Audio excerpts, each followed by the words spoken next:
Waouh, en ce moment, on vit une période vraiment dingue avec des révélations folles tous les jours.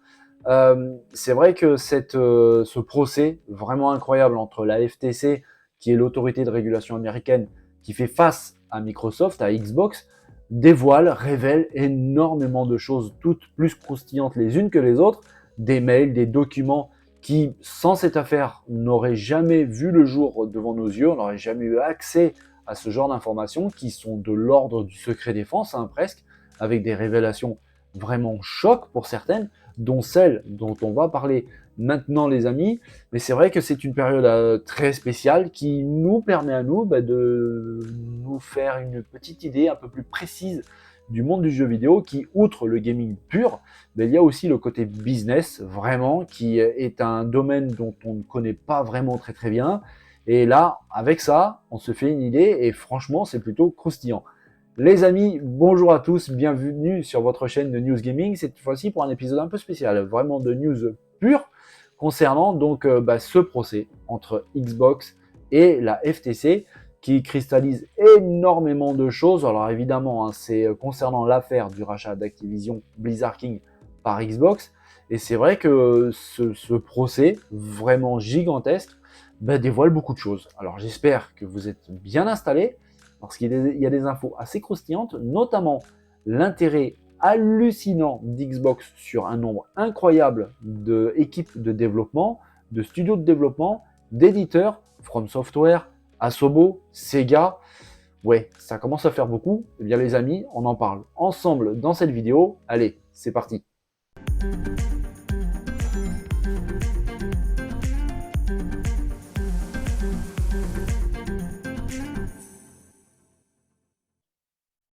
Les amis, j'en ai parlé dans une vidéo très récente. En ce moment, il se passe quelque chose d'absolument incroyable. On est vraiment dans une période vraiment folle. Ce qui arrive entre Xbox et PlayStation de l'autre est complètement dingue, vraiment. Alors moi qui pensais avoir une période un peu plus calme après tous les showcases, après le Nintendo Direct, après l'Ubisoft Forward et toute cette période de Summer Game Fest, qui d'ailleurs n'est pas tout à fait terminée, j'y reviens très bientôt dans cette vidéo, je me suis lourdement trompé. Je pensais vraiment avoir une période un peu plus, entre guillemets, normale. Eh bien non, il ne se passe pas un seul jour sans une nouvelle révélation. Et franchement, les amis, des révélations de dingue. En ce moment, il se passe aux États-Unis un procès assez hors norme entre Xbox, Microsoft et la FTC, qui est l'autorité de régulation de la concurrence américaine. Tout ça qui concerne en gros le rachat d'Activision Blizzard King par Microsoft. J'en en a parlé bien souvent sur la chaîne. Puis franchement, je ne suis pas le seul à traiter de cette affaire. Il y a beaucoup de sites sur Internet et même des chaînes YouTube qui en parlent. Et en ce moment, donc, pendant ce procès absolument incroyable, cette bataille, il s'agit véritablement d'une bataille, il y a beaucoup de documents qui fuitent, beaucoup de mails qui fuitent. Ce sont des documents qui ont été remis à la cour par Xbox, par Microsoft, et tout ça revient un peu à la surface. Ce n'est même pas des vols de documents ou autres, c'est vraiment des choses qui sont dévoilées officiellement, et on apprend des choses absolument dingues, vraiment, vraiment dingues, notamment le fait que Xbox voulait littéralement détruire Sony, ou en tout cas PlayStation.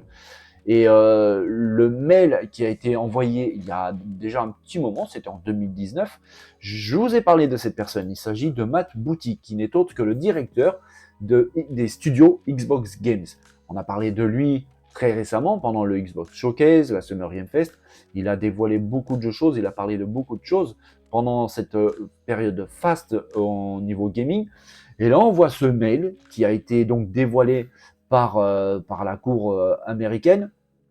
Et on y découvre donc un mail qu'il a envoyé à un collègue de travail qui s'appelle Tim Stewart, qui est le directeur financier de chez Xbox.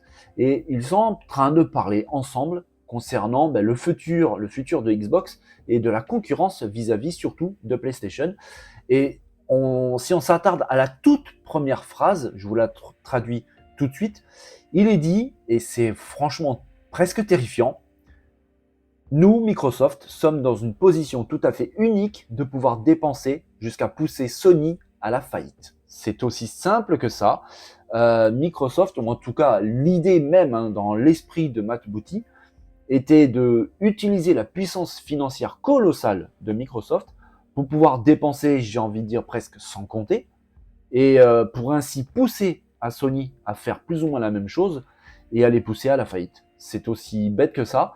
Alors c'est quelque chose de bizarre, j'ai envie de dire, mais absolument normal en fait. C'est quelque chose qui arrive dans le monde du travail.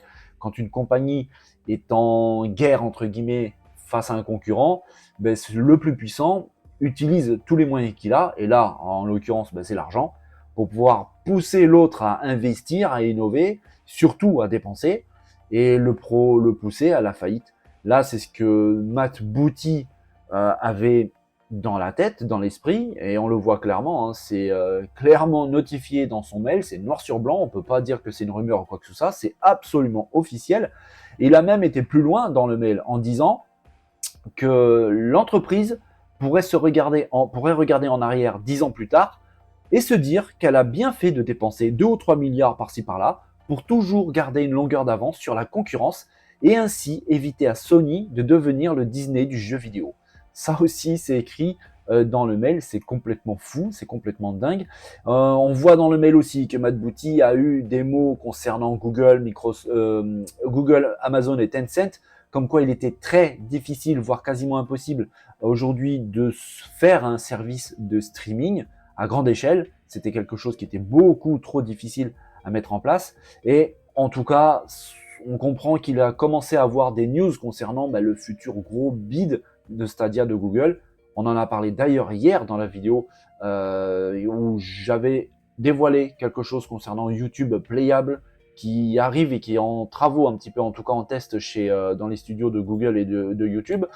Là, il avait déclaré que ça risquait d'être très compliqué pour quiconque voudrait se lancer dans le streaming, et il faisait référence évidemment à Stadia. Il savait que ça allait se planter, évidemment, il n'a pas eu tort. Je suis sûr que ce genre de personnes auront des infos que nous ne pouvons pas avoir, mais c'est vrai que c'est quelque chose d'assez étonnant, parce que même si, évidemment, ils se font une bataille de dingue, mais en voir véritablement ce genre de mail, ce genre de révélation, montre à quel point cette bataille est vraiment intense, même à la limite de l'agressif, parce que c'est un mail véritablement agressif, de dire qu'il voulait vraiment pousser Sony à la faillite en les forçant à dépenser, et de se dire, en regardant en arrière une dizaine d'années plus tard, que finalement ils ont bien fait.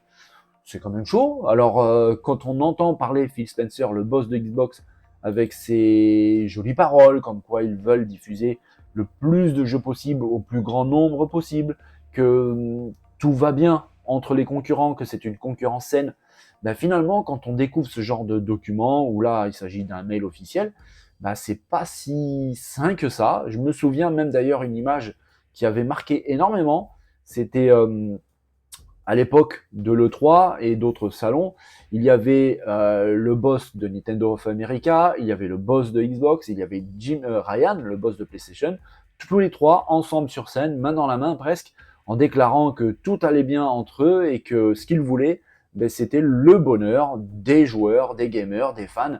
Et visiblement, c'était que des paroles de façade. Alors, on n'est pas des lapins de 3 semaines, j'en ai d'ailleurs parlé sur la chaîne régulièrement. Véritablement, on sait que derrière, c'est du business. C'est vraiment du business au maximum. L'argent et rien que l'argent, ça c'est clair. Si une compagnie peut prendre le dessus sur l'autre, elle va le faire. Elle va le faire quels que soient les moyens pour le faire. Sony rachète des licences, on le sait. D'ailleurs, Phil Spencer lui-même l'a déclaré, et il a déclaré que Sony avait une concurrence très agressive et très compliquée pour Xbox, avec des mots qui peuvent sembler assez durs, mais en fait c'est aussi franchement tout à fait normal. Il a déclaré: lorsque nous avons acquis ZeniMax, l'une des raisons de cette acquisition est que Sony avait conclu un accord pour Deathloop et Ghostwire afin de payer Bethesda pour qu'ils ne livrent pas ces jeux sur la Xbox. Donc, quand nous avons appris que Starfield allait potentiellement aussi zapper la Xbox, nous ne pouvions pas nous retrouver dans une position où, en tant que console de troisième rang, nous serions encore plus en retard sur le plan de la propriété de contenu, et nous avons donc dû sécuriser le contenu pour rester viable dans ce secteur. Là, il déclare, en gros officiellement que Starfield, bah oui, il a bien failli être une exclue PS5 parce que oui, Sony paye certaines exclusivités qu'il trouve intéressantes pour le catalogue PlayStation et qu'il reste sur PlayStation, en l'occurrence la PS5 actuelle. C'est arrivé par exemple pour Deathloop qui était une exclue temporaire, mais ça arrive aussi pour des exclus infinis qui restent à jamais dans le catalogue PlayStation. Ça, Microsoft ne voulait pas que ça arrive concernant Starfield, parce que quand ils ont vu le travail de Bethesda sur Starfield, ils ont trouvé le jeu vraiment hyper intéressant, avec un potentiel vraiment colossal. Ils se sont dit, on va sécuriser ça. Sauf que la manière de sécuriser de Sony et la manière de sécuriser de Microsoft n'est pas forcément la même. PlayStation achète l'exclu, parfois temporaire, parfois pas temporaire, mais achète une exclue d'un jeu, alors que Xbox rachète le studio complet pour garder le jeu. En l'occurrence, là, c'était Bethesda, ZeniMax, qui est la maison mère de Bethesda, pour pouvoir garder Starfield chez Xbox et PC. C'est vraiment deux poids, deux mesures. On voit vraiment ici la puissance financière de Microsoft qui est absolument gigantesque par rapport à PlayStation. Je l'ai dit ça plein de fois sur la chaîne, mais j'ai aussi dit que l'argent ne fait pas tout. Et on le voit actuellement, Sony est toujours encore devant Xbox, et ça depuis de très nombreuses années. Il n'y a eu que véritablement à la période de la PS3, Xbox 360, où la console de Sony a eu beaucoup plus de mal face à la machine du géant américain. Mais à part ça, franchement, on l'a vu avec la PS4, PS4 Pro, aujourd'hui avec la PS5 qui caracole en tête absolument partout. Autre point très intéressant, et c'est d'ailleurs, ça me fait un peu plaisir, une petite satisfaction personnelle, parce que j'avais abordé un peu le sujet à l'époque, notamment, j'avais parlé de deux choses. J'avais parlé, dans une vidéo, j'avais parlé de CD Projekt, comme quoi Sony était assez intéressé par CD Projekt. J'avais émis l'hypothèse aussi que pourquoi pas Microsoft. Ça, franchement, ce n'était même pas une rumeur, c'était juste mon ressenti à moi. Et il y a bien longtemps, j'avais parlé de Sega. Alors, que ce soit l'un ou l'autre, on m'avait dit « Ouais, mais non, Chris, tu t'enflammes peut-être un petit peu trop ». Eh bien, en fait, on vient de découvrir quelque chose de plutôt intéressant. Des documents, cette fois-ci encore, dévoilés par toute cette affaire et cette bataille juridique véritablement entre la FTC et Xbox. Mais la liste des studios, on voit à gauche développeurs et à droite publishers, donc les studios de développement et les maisons d'édition. On voit la liste hallucinante de studios de développement sur lesquels Xbox porte un intérêt très très fort. Alors attention, ça ne veut pas dire que Xbox va racheter tous ces studios. C'est une liste qui sert en gros à dégrossir, à faire des choix. C'est en gros pour faire une sorte de tri, entre guillemets, si je peux dire comme ça. Et on voit que Xbox s'intéresse à des très gros poissons. Par exemple, Avalanche Studio, Asobo. On peut voir aussi Bungie, qui d'ailleurs a rejoint PlayStation. Xbox était vraiment très très intéressé à acheter Bungie, on le voit à gauche, la liste est par ordre alphabétique, donc c'est très facile à trouver. Mais au final, c'est Sony qui a coupé l'herbe sous le pied d'Xbox et qui a racheté le studio Bungie. Et à l'époque, il me semble que c'était un peu plus de 12 milliards de dollars tout de même. Ça reste un achat très très important. Et on voit juste en dessous, à partir de la lettre C, CD Projekt Red. Oui, Microsoft a réfléchi, et peut-être qu'ils réfléchissent encore d'ailleurs, parce que cette liste n'est pas une liste qui est terminée. On peut très bien imaginer que ça suit encore son cours. Donc, Xbox s'intéresse très fortement à CD Projekt. J'avais dit que ce studio était ultra talentueux. Certes, ils ont eu d'énormes problèmes avec Cyberpunk 2077, mais entre nous, c'est un studio ultra talentueux avec une énorme créativité. Et Phil Spencer, le boss d'Xbox, a toujours déclaré que la créativité, pour lui en tout cas, personnellement, c'était la chose la plus importante qu'il pouvait avoir dans les studios Xbox, et que c'était quelque chose qu'il voulait même entretenir. Il ne voulait pas imposer telle ou telle direction, il voulait laisser libre cours à l'imagination créative des développeurs, et avec CD Projekt, franchement, il a ce qu'il faut. Mais il n'y a pas que ce studio. On peut aller un petit peu plus loin, encore dans la lettre C, avec Crytek, les papas de Crysis par exemple, studio absolument mythique, légendaire. Ça va encore un peu plus loin avec Dreamhaven, avec Amber Lab, avec Finji, avec From Software, rien que ça. Et si on va vraiment beaucoup plus loin dans la liste des éditeurs, Il y a un développeur, une marque légendaire, j'ai envie de dire. Il y a beaucoup de boîtes juste derrière moi qui ont le nom inscrit dessus. Mais la toute dernière ligne, en tout cas l'avant-dernière ligne, il y a Sega. Oui, Xbox a des grosses envies en ce qui concerne Sega. J'avais plus ou moins déjà abordé un petit peu la chose. C'est presque logique et normal, et je vais vous dire pourquoi ça serait logique que Xbox s'intéresse aux développeurs et aux éditeurs japonais. Ben, en fait, parce qu'il est japonais. Voilà. Alors, historiquement, non. Sega, à la base, est une compagnie américano-japonaise. C'est devenu japonais il y a quand même fort longtemps. L'éditeur a vraiment une cote d'amour au Japon très très forte. Pour connaître très bien le Japon, les amis, c'est véritablement le cas. Pour avoir personnellement un ami qui travaille chez Sega au Japon, c'est véritablement le cas. Sega au Japon a vraiment une très bonne réputation, avec énormément de cotes au niveau de l'arcade, des bonnes bornes d'arcade un petit peu partout, des salles d'arcade gigantesques, notamment à Tokyo, même si certaines ont plutôt tendance à fermer. C'est quand même une marque très forte dans l'esprit des Japonais, et ça serait une énorme porte aussi d'accès au territoire japonais qui historiquement reste fermé à Xbox. Ce serait vraiment très très malin de la part de Xbox, de Microsoft, de récupérer Sega pour pouvoir s'offrir une très jolie porte d'entrée, donc sur le territoire nippon, et puis en règle générale asiatique, parce que Sega est implanté un petit peu partout en Asie, avec de très belles et très fortes licences. On a vu notamment, d'ailleurs, pendant le Summer Game Fest, une très belle vidéo concernant Sonic Superstar, qui s'annonce vraiment excellent, et c'est vrai que Sonic a une cote d'amour mondiale là pour ce jeu, très très fort. Dès qu'on parle Sega, on imagine tout de suite Sonic, et quand on parle Sonic, on se souvient tout de suite de Sega. Et Sonic au Japon, malgré l'impressionnante popularité de l'univers Nintendo, Zelda, Mario, Sonic est très populaire quand même là-bas. Et ce serait une jolie façon d'Xbox de mettre un pied donc sur le territoire japonais. Alors ce n'est pas fait. Pour quelle raison, je ne sais pas. Peut-être que Sega n'a pas accepté les offres émises par Xbox. Peut-être que Xbox eux-mêmes n'ont pas été beaucoup plus loin. Mais c'est vrai qu'il y a eu aussi un mail qui a été révélé pendant cette historique affaire judiciaire entre la FTC et Xbox, comme quoi Phil Spencer lui-même aurait envoyé un mail personnel à Satya Nadella, qui n'est autre que le président général de Microsoft, pour lui signifier son intérêt et de faire ce qu'il fallait concernant le rachat de Sega, auquel Satya Nadella a été très fortement intéressé, et apparemment il y a eu des contacts. Ça s'est un petit peu goupillé dans ce sens-là. Maintenant, ça n'a pas été fait. Voilà, comme je vous ai dit, peut-être que Sega n'a pas accepté l'offre. Peut-être que finalement, Microsoft ont reculé un petit peu en attendant de voir s'il n'y avait pas autre chose de plus intéressant. On a vu qu'il y a eu bien sûr ZeniMax avec Bethesda. Maintenant, ils sont sur le coup d'Activision Blizzard King.